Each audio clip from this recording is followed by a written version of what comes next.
This is Real News Media TV, coverage you can trust. Please like, share, subscribe, and hit the notification bell. Select all for daily news updates. Good afternoon, my Real News Media TV family. Welcome back to the channel for another news update for May 9, 2023. And in the news this afternoon, immigration lawyer says Jamaican migrants will have difficulty gaining asylum in the U.S.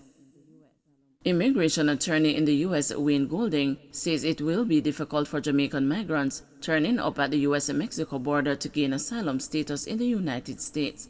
Jamaicans are among thousands of migrants who have gathered at the U.S.-Mexico border, hoping to get asylum ahead of the expiration of a pandemic-era border restriction. Title 42 is a Trump administration policy that allowed the government to quickly turn away certain migrants at the Texas border, originally with the aim of stopping the spread of COVID-19. It will end on Thursday along with the COVID-19 public health emergency status in the U.S. In an interview with the news on Monday afternoon, Mr. Golding said people who turn up at the border for asylum are counting on the fact that they will be granted permission to enter the United States to pursue their asylum cases, but he warned that they will actually have to prove their case before that asylum status is granted. But what they look at is if you're being persecuted due to your race, religion, nationality, membership in a particular social group, or political opinion, and it's something that either the government is a part of or cannot stop. So they're going to have to meet that standard. However, the initial intent is for people to come to the border, ask for asylum, and they would be granted permission to enter the United States to pursue their asylum cases. This is what most people are betting on, not looking to the end of the road to say whether or not they can actually prove a case.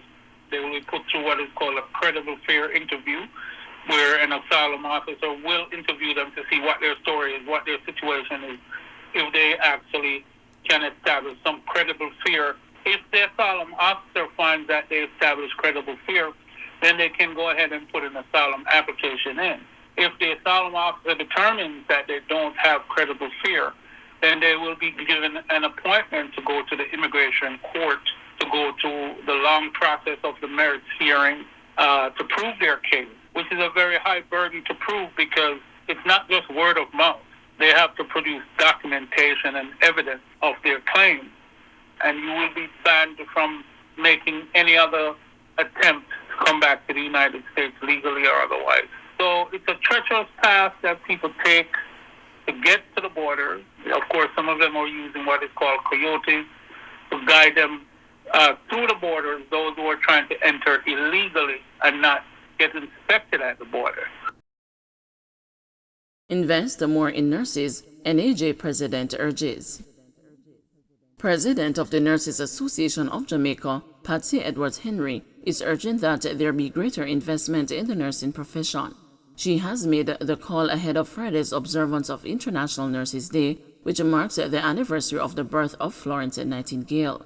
Mrs. Edwards-Henry, speaking on Monday with the news, said this year's theme, Our Nurses, Our Future, is a reminder to policymakers that there is no future in healthcare without nurses.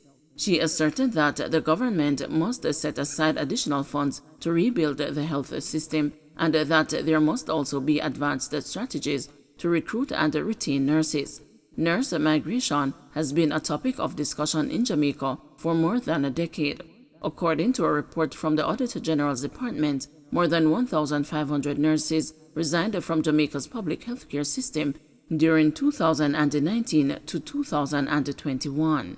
Shortage is there. The ICN and the WHO have stated that we are going to need close to 30 million nurses over the next 10, 15 years. So we must improve compensation for nurses to ensure that they have fair and decent pay and benefits. We must also invest in high quality, accredited nursing education programs. A number of our nursing education programs seems to be going under, and the government needs to look at education and put an education budget in place for training of nurses. They are to enable nurses to work to their full scope of nursing practice Councillor says a lack of communication led to protest in Drapers, Portland. Stephen Williams, councillor for the St. Margaret's Bay Division in Portland, is blaming the lack of communication between residents of Drapers and the National Water Commission for Monday morning's roadblocks.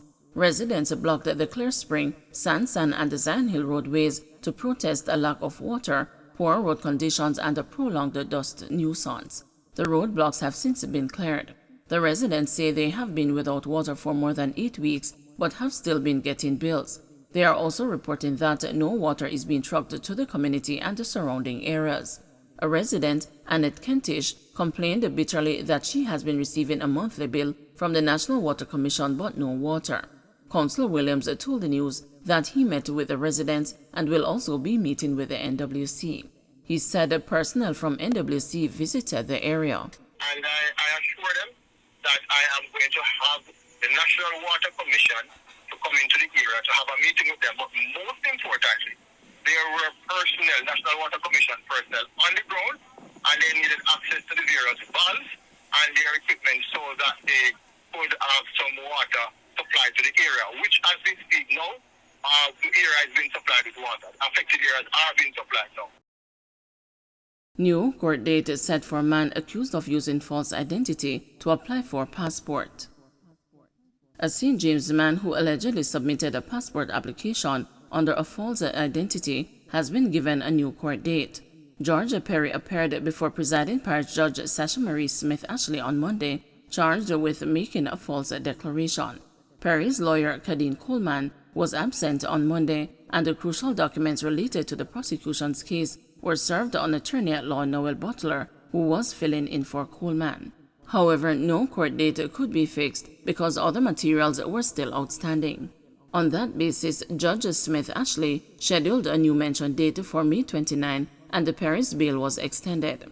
Perry arrived at the Sangster International Airport on April 4 and was notified that he was the subject of multiple identities, according to court documents.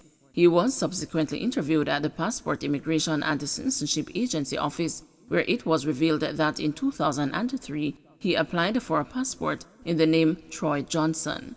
When the offense was pointed out to him, he allegedly said, "I never me deal with it. Me never get the passport in a me hand, but me know about it." Opposition condemns a killing of district constable.